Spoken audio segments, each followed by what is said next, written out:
Hey, how's it going, guys? I didn't want to have to make this video, but I feel like I need to at this point. It feels like my obligation to make this video. I actually played Tears of the Kingdom. I played it for about 7 or 8 hours, and let me tell you, Tears of the Kingdom is not what it's all cracked up to be. Unfortunately, it is not nearly as good as maybe some people are thinking it is, and I'm going to tell you and explain to you why I think that right here.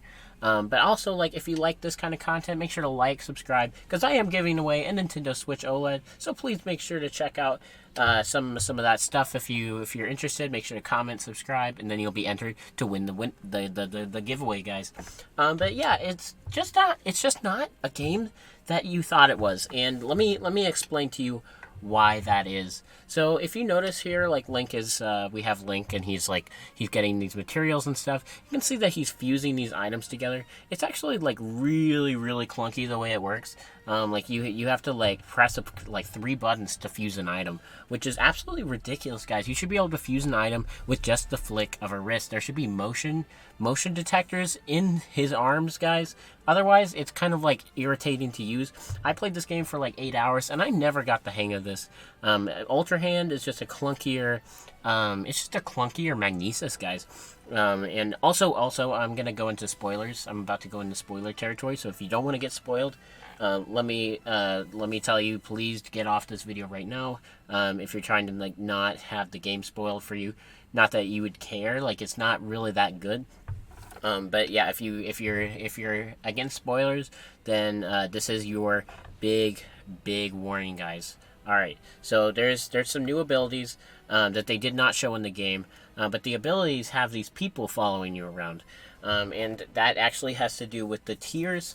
And that actually is really, really clunky too, because they say like, oh yeah, like you take this tier with you, you can like summon me to go do your bidding. Oh well, that's cool, but like it's like actually not cool. It's actually really boring, guys. And then you also see like there's like all this like cutscenes, and the cutscenes are not skippable, guys. There's actually a downgrade from the last game. They do not have skippable cutscenes. The game does not have skippable cutscenes, guys. It's actually really, really disrespectful to the fans to have a game and not have skippable cutscenes, guys, because obviously we don't want to sit through those boring cutscenes, guys. But anyway, guys, yeah, if you, I'll tell you right now, the Sky Islands, they're not as big as you might have thought they are. They're probably actually, like, really, really small in comparison to what you thought they were. The underground, which they didn't talk about at all, is huge. It's a very big underground, so I don't know why they didn't talk about that more. But it's just really disrespectful to see, like, they talked about the Sky Islands, and like they're basically as big as the Great Sea, guys, from Wind Waker. It's basically about as big as the Great Sea from Wind Waker. Also, Ganon is bisexual. They talk about that later in the game. Like, you'll see that in some of the cutscenes. I played the game for a really long time, but then I also like broke down and I watched some of the cutscenes. Because someone posted them somewhere. I don't remember where. But yes, Ganon is confirmed bisexual, guys. So that means he is interested in men and women. He is not pansexual. It doesn't mean that he's interested in all genders, guys. But I'm sure I don't need to get into gender studies with this video, guys. But anyway, guys, you'll notice that the towers are different. They have these cannon things that pop out the top. And that actually is really, really important for later in the game, because you'll actually see that Link is in the cannon, and it's actually kind of feels like a throwback to Mario 64 in the cannons that he would open, because there's no Bob-omb that's like you talk to and then the cannon opens. It's just kind of there, guys. You just have to defeat these enemies. But yeah, honestly, my biggest gripe about this game is it's just a bad Gary's mod, guys. It's like a not as good version of Gary's mod, where you like just do whatever you want. Like, you basically prop hunt, guys. You just do all this random horseradish, and there's not really much to show for it. You can, like, it doesn't feel like they took 6 years to make this game. It feels like they took maybe like a year, and then they were like maybe on acid for the other 5 years. You know what I mean? It's kind of similar to like Skyward Sword, when they just like played around with motion controls for 4 years, and then the 5th year they were like, oh shoot, yeah, I forgot we got to make a game now, and then they made a game. But yeah, it's just really, really clunky.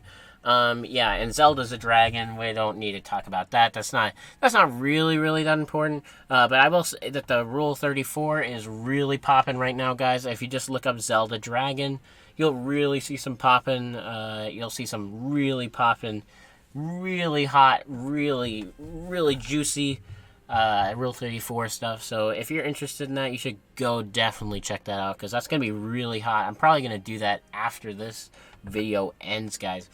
But if there's anything else that y'all should know, it's that the temples are back. There are temples, but the temples are actually just a divine beast, but mirrored. It's like whenever you play Mario Kart, and then they have like the divine beasts.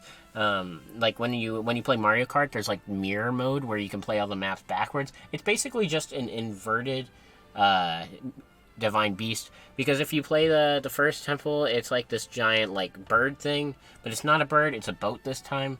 But it's not actually like interesting or anything, guys. The bosses are like kind of cool, but honestly, like they're like not very hot, so like I don't know what the point is. Like I don't feel like I could have sex with these things. So like I don't know what the point of that is, guys. I don't know why they're putting this in the game. It's a little like jarring. I don't know. It's a little disrespectful. There's some weird cutscenes where Ganondorf, like you can tell he's bisexual just by looking at him, because he's like laughing. He's making this weird face. I can't show it in the thumbnail, but you know what I'm talking about. I'm sure you've seen it already. Let's see, what else is there? Magnesis is gone. Chironus is gone. Sagittarius is gone. They have Ascend, which is a new ability. I think this is probably my favorite ability, guys. Just because you get to, like, watch Link swim. It's kind of like whenever, like, you see sperm swimming towards an egg. It's just, like, they're, like, just, like, fighting for the chance to be the newborn baby, guys. And Link is that newborn baby. He's fighting to be that baby, guys. And it's a really big deal just to be seeing Link fighting to be a baby. But like I said before, Link is also Zelda's dad. So if you didn't know this already, there's like a weird time flux, and you can actually tell later in the game. It becomes apparent that there is time travel, and Link is actually the father of Zelda, and is actually the original king of Hyrule. And it's actually pretty weird how they did this to Zelda, because she spent 100 years being like fighting off the calamity, and then they made her like become a dragon for 10,000 years. You're like Doctor Whoing her. You're literally Doctor Whoing her, because she's like an assistant in Doctor Who keeps getting turned into these things, or just like has a really rough time for really no reason, guys. So I hope that maybe in the third game they'll treat her right, maybe, because I know if I were her boyfriend, I would definitely treat her right, guys. But anyway, guys, I just wanted to let you know all those things. If you have any other thoughts, make sure to leave them down below. Yeah, I will not be picking up this game. I just wanted to give a PSA. You should not buy this game. This is actually very disrespectful to all the Zelda fans out there. Yeah, that's all I have to say. Massive disappointment.